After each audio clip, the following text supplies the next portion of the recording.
Hello, let's make a painting. I'm gonna take the brush as usual and the paper, put some water.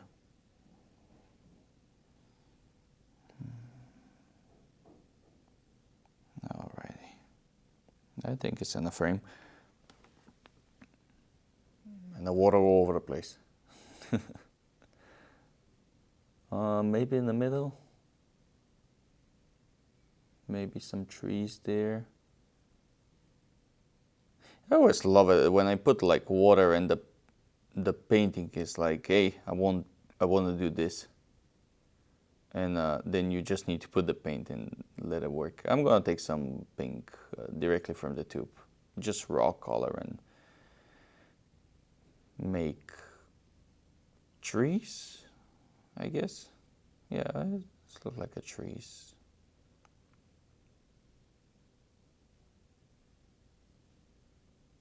Yeah, that's look pretty good. Well, it's a little bit too intense for my taste, but I mean, I love warm colors and everything pop up, but I think this is even too much for me. For the foreground, I'm just gonna clear my brush. I don't wanna like lose that much of a paint. Maybe some blue. Yeah, let's put some blue for the sky. And I'm gonna, that's too purple. Yeah, there we go. Now, I don't mind to have that purple, but only when I touch the trees. So I will let it blend by itself. I don't want to blend it. Because if I blend it, it will be like same purple everywhere. Like this, I will just let the water spread around it. So it's going to be some places it's going to be more purple, some places it's going to be more blue. So we'll have some variety. Some gold green, maybe. I think it's too dark. Let's try again. Yeah, that's better. And the middle, I think I'm gonna leave it like this, fairly light. Yeah, there's a big white spot in the middle. I think I'm gonna save that for now. Some black paint. And I'm gonna form some kind of horizon line, but I really wanna keep that, you see how the clouds in the middle, I mean, it's not clouds, but like this white spot in the middle, and then it's going, transitioning from the sky to the horizon to the foreground and midground. I want to keep that. This looks very nice.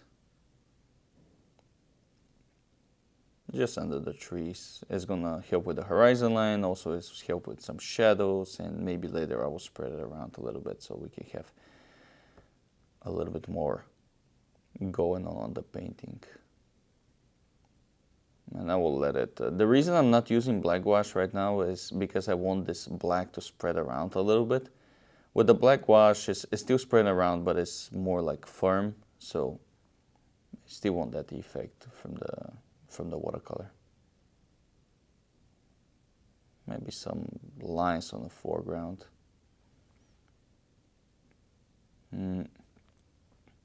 Let's see, maybe the palette knife? Nah. I will take some black wash. Yeah, I will take some black wash and just put it wherever I want it. In the middle, yeah. And that's gonna help me later when I start forming the horizon. And maybe I will put some branches, because the pink is still like very intense. It just drag your attention there. It's like, look at me, look at me. And I'm gonna prepare this little left corner, because I have like a small trees on the left side, and I had a very big trees on this big tree on the right side, which one's pretty heavy. So I feel like we need to balance that somehow. So that's why I'm gonna put black, a lot of black wash and a gold green on the bottom left corner, which will now start looking actually more heavy on the left side, but we'll fix that. And take a palette knife, and I'm gonna do the horizon first. Just move it around. That's why I need a black wash, because you see how it's like stay firm. I really don't want to lose that middle spot. I will try not to. But the black wash is gonna stay firm there. The midground, not sure, maybe grass. No, but I will put grass on the left side, so that's gonna be some kind of a texture. It's gonna be a background behind the grass, so it doesn't need to be anything specific, just move it around, pretty much. I'm gonna connect this, I will separate this to the big light spot on the midground. I will separate it, I will connect it. Let's start to making some, just to break this intensity on the trees. It's just very intense. I'm gonna push up some paint up, like the branches. That's gonna create an extra layer of complexity on the trees. And I'm gonna put some details with just scratching the paper pretty much with the palette knife, making some grooves in the paper. Yeah. And I'm going to do the same thing with the baby tree on the other side.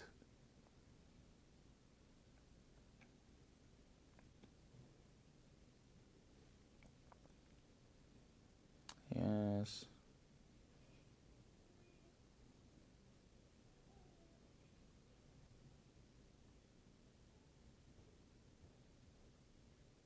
And I'm going to take some of the black gouache and grow up some branches.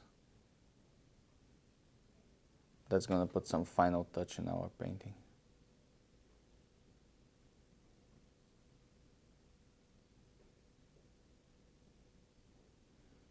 And on the bottom left corner, I'm going to start making heavy strokes and just grow up some thick grass.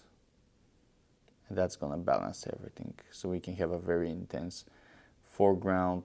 Midground is going to be very quiet, and the horizon line and the background is going to be kind of complement to the busy foreground, and the sky is just going to be like calm down sky.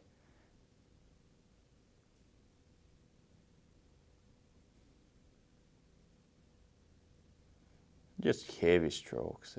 There's no wrong way, I guess, with this tall grass. Maybe some beam of lights. Why not? Yes. Yeah, that's pretty good. And there we go. A watercolor, abstract, landscape.